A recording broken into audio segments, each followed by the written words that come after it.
रामटेक में सांसद श्याम कुमार बर्वे के द्वारा पत्रकार परिषद के माध्यम से राज्य मंत्री एडवोकेट आशीष जायसवाल का बिना नाम लिए उम्मीदवारों को धमकाने एवं लालच देने का आरोप लगाया है।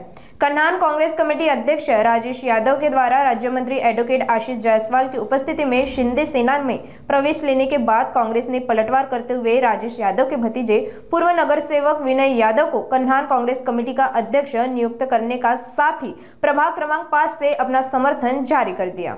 मंत्री आम्हाला काल दिवसात होते की पुऱ्या पडोलीला आणला आणि उमेदवारी दिली आणि 35 वर्षापासून जो कार्यकर्ता त्याला उमेदवारी नाकारली। मंत्री महोदयाला सांगू इच्छितो मी की आपण लोकसभेची निवडणूक विसरलात की एक विद्यमान आमदार घेऊन आपण लढलेला आहे माझ्या विरोधात। तेही विसर पडलं तर आपण स्वतःच्या पार्श्वभूमीमध्ये बघा की ज्या पार्श्वभूमीच्या नगराध्यक्ष तुम्ही उमेदवार केलेला आहे तो काँग्रेसचा आहे। आता आणखी किती उदाहरण देऊ की आपणनी एकेका नगरसेवकाला फोन करून धमकावलेला आहे, त्यांना विड्रॉल करण्याकरिता प्रलोभन दिलेले आहे।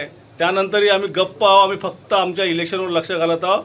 आपल्याला जेवढं जमेल आज सत्ता आपल्याकडे आहे त्याचा दुरुपयोग जेवढं करता येईल तेवढं आपण करावं निश्चितच, पण आम्ही पण कुठे चूप बसणार नाही।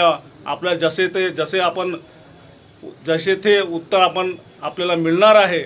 आपण निश्चितच 2 तारखेनंतर रिझल्टमध्ये आपण सांगू की कशा प्रकारे आमची काँग्रेसची विचारधारा आणि काँग्रेसचे कार्यकर्ते जोमाने भिडलेले आहे ते आपल्याला दिसणारच आहे।